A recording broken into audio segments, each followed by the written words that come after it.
Therefore, since we have such a hope, we are very bold.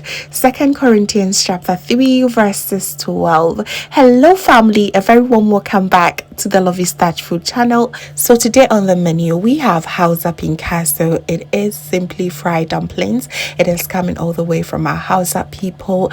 This is very light to have and very versatile as well. So today on the menu we have Hausa Pinkaso on the menu. It is simply fried dumplings. I love the versatility of this. You can have this as breakfast, lunch, or dinner.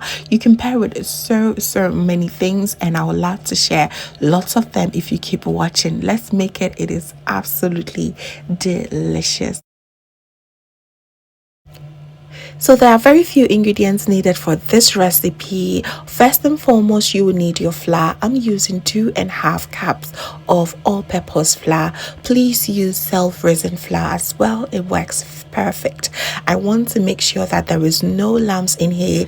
So I'm using my strainer here to help me achieve just that. I want to have the most silkiest and very smooth flour to work with. So we are done with that. And not only that, we also need some spring onions, some white onions, salt, baking powder, scotch bonnet pepper, some instant dried yeast, and what is optional here has to be the oil. All right, I'm going to also need some omo oil to fry, of course.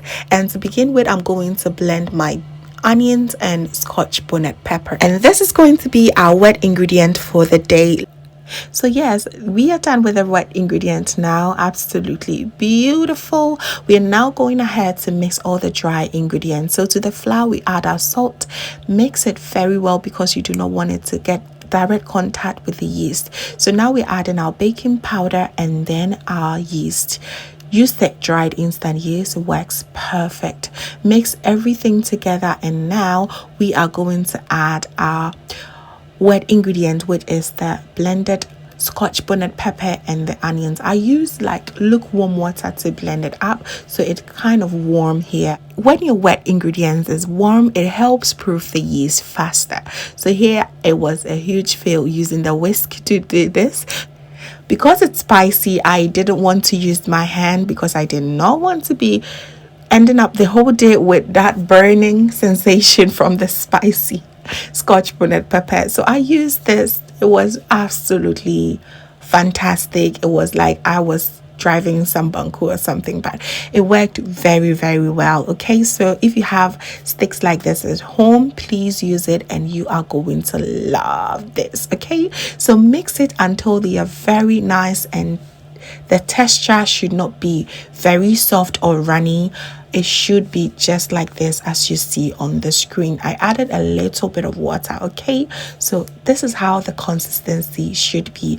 I also added about a tablespoon of oil. It helps bring out the crispiness out, but it's optional. Okay, you may also use a little bit of melted butter in here. Trust me, it is going to be very crispy. So now we are going to cover this and allow it to prove for the next 50 minutes, and there you have it. It has proven. It's beautiful. So we're going to just go ahead and add our chopped spring onions. This is going to bring extra crunch to this amazing dumpling. It's so gorgeous.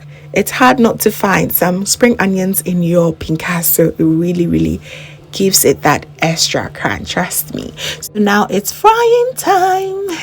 So in our frying pan we're going to add our oil. Make sure it's nice and warm, and we also need a little bit of oil on the side as you see, so that it helps the scooping part to be very easy. So now it is a trick. Okay, you're going to scoop a little bit of the butter and make a hole in it, just like this. Trust me, for the first batch you might not even know what you're doing, but trust me, keep on doing it and you will pass the vibe check, trust me. So go ahead, make sure the heat is also on medium heat. This is to ensure that it is perfectly cook on the outside and the inside as well. We want a very nice caramel color, so you want to be turning this every now and then on each side, just so that you do not burn the other side and leave the other side uncooked. Okay, so be turning it. It's your job. Turn until they are crispy and nicely fried, just as you see here. It is absolutely gorgeous. Just look at that.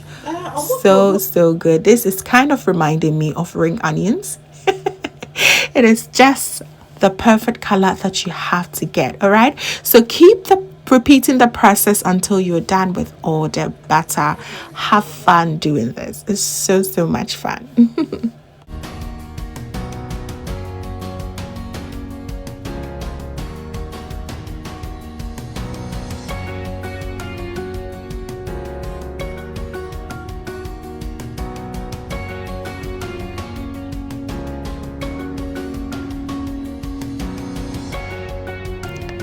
So here smells absolutely amazing, and there you have it. Our very last batch is done and they look absolutely incredible, very crunchy, and oh, the aroma is just so amazing. Please bring your Hausa cocoa, bring a little bit of bean stew, your tomato stew. Yes, you can have it with stew. It goes so well, but today we had it as snacks, and all that you need is a little bit of sugar. Yes.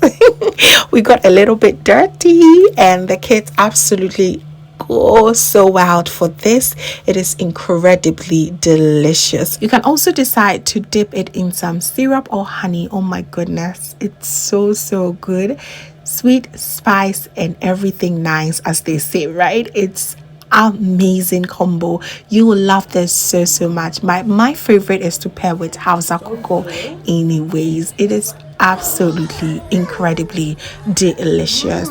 This also passed the vibe check for vegan food. So if you are doing any kind of fast, the vegan diet, this is also very good to add to your diet. All right, thank you so very much, family, for watching. I truly enjoy all your time here with me. Please be sure to give me a thumbs up if you enjoyed this recipe, and if this is your first time here, hello, my name is Lovia from Lovystouch.